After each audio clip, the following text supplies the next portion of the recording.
handle on the problems in the Gulf of Mexico. I think it'll just get worse.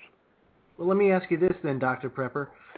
Just hearing what Griffith said, and that there is a strong possibility, and it's something that we should prepare for anyway. Say that the fresh water is tainted. What can people do to prepare themselves in that event? And if they don't have it when disaster strikes, what can they do to purify water enough to be able to survive off it? If it has toxins in it, there are only two ways to deal with it. RO, reverse osmosis, if indeed if it has that capability. Some poisons can possibly get through even that, or you can always use distillation. Filtration won't help in a toxic situation. It must be distilled so that the water molecules are separated from the contaminants. It's a very complicated and expensive process to do all that. Literally, I guess we'd have to get shipboard type equipment in every water treatment plant in America. That would be very, very time consuming and very, very expensive. Would that be something similar to like desalination? Same concept? Yes, basically that kind of. Yeah, you've got to create steam that then is collected, and you'll kill most everything in the process, and the bad stuff doesn't get transferred through the. That's probably the reason why we don't have to worry about oil falling out of the clouds. It's just really not going to happen, in my opinion. But then I'm not a scientist. I've just been doing this for 36 years, and there are things you can resolve. But you can do this even when you're up in the mountains as a Boy Scout. We were able to do that with boiling water and a piece of plastic. We can distill, and you can have water. It's a long and painfully long process. Uses a lot of resources, and that's why it would be very expensive to create those plants. So I guess the best thing to do now is to stock up on your water, just in the off chance. I mean, it's always good to have that. How long? Yeah. How much of a supply would somebody need to, or how much does the average human take a day to be able to survive? And how much do you think, say, a family of 4 would need to stockpile to be prepared? Well, first of all, you can sustain life with a gallon of water a day. It's minimal. You can brush your teeth, but not much else. You can wash your face with a damp cloth, but you can't do much body hygiene. You certainly can't do your clothes. 2 gallons a day would be preferable, and that will just get you a modicum of safety and security with water. Still not able to take a bath, but at least you have reserves for washing your face and maybe with a paper towel cleaning up the rest of your body. So you do the math. It doesn't matter whether young or small. You need a couple of gallons a day. Now figure how much water that is in a week. That's 14 gallons per person, 8 pounds per gallon. It doesn't. Where do you store it? You don't put it up in the rafters. You certainly don't put it. You can get bladders. There are 50 ways to store water. I have a 30,000 gallon cistern. It cost me $14,000 to install my water system. It's up on a hill. Even without electricity, it'll flow down. Does it run very fast? No, not unless I have a motor behind it. But it'll run fast enough downhill with the water pressure on it that I could take a dribble bath. I could get clean. It'd be 10 pounds of pressure. I could get wet, and I could bathe myself in it. And I treat it with non-salt water treatment so that I get soft water or softer water without salt at all. So I don't have to buy salt anymore. We just installed that last week. I've been, Griff, bless his heart, on a show. I was interviewing him. He said, where do you live? And I said, I live about less than 100 miles from the Gulf of Mexico. I moved here because it was a safe zone.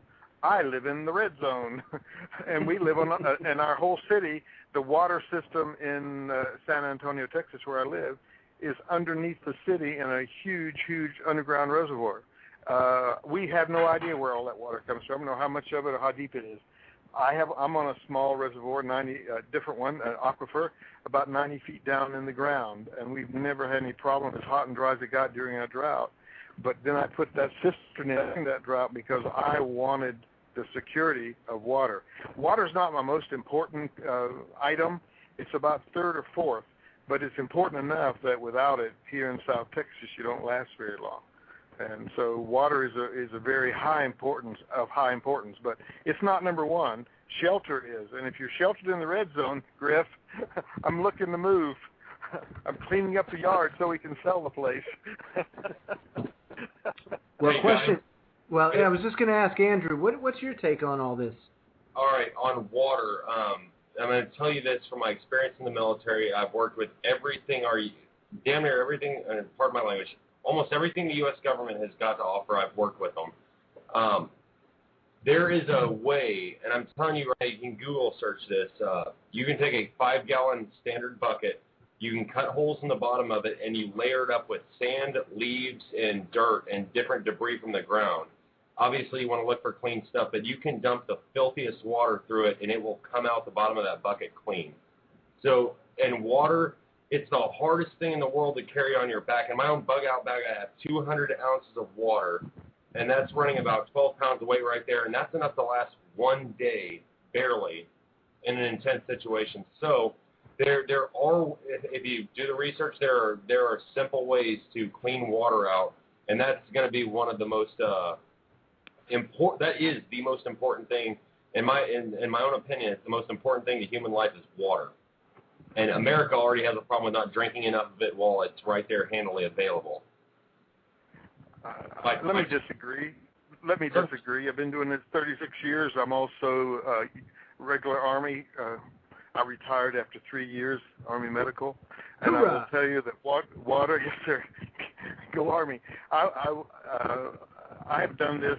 I have tried everything. I've lived this life. Grew up on a farm, and I'm going to tell you that water is not the most important thing. It is the most important edible. But you can clean water, and I'm glad you used that word because I was asked the question, how do you purify it?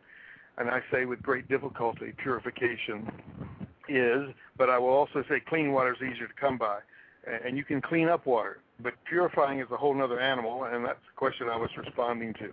You can get drinkable water 80 numbers away, but the most important thing to a human who's not in combat, and even in combat, it was still shelter. Shelter is still the number one thing you should look for because you can die of freezing or heat long before you get thirsty. In many cases, and you can die from bad sanitation before you would die of thirst. There's some other things you need to look at if you're going to be true to the truth, and that's what I want to be because my experience dictates to me that water is of primordial importance. But before that, so that gives you've got to have a safe place to be to protect you from the elements and from whatever else might be going on. And you do need to be able to have clothing. That's your personal shelter you carry with you. And you've got to be able to take care of sanitation. If you can't do those things, the water is just going to be comforting until you die of something else. Yep, I don't disagree with you. It's all about Maslow's hierarchy of needs, and you've got to meet them point by point. And if you don't meet them, some sense of desperation will hit the average person as they don't meet those needs and struggle to find it. Well, so many people, there's so many instant experts because they've been able to go out and borrow content, and they can put up these websites, and they are instant experts on survivalism, and most of them can't even spell it, much less pronounce it or understand what it is. And we have people who want to be self-sufficient, to which I giggle when I hear people say, we just planted some corn, we're becoming more self-sufficient. Yeah, right. I get really a little bent out. See, I don't sell any of that stuff. I'm merely an author with a great deal of experience in this.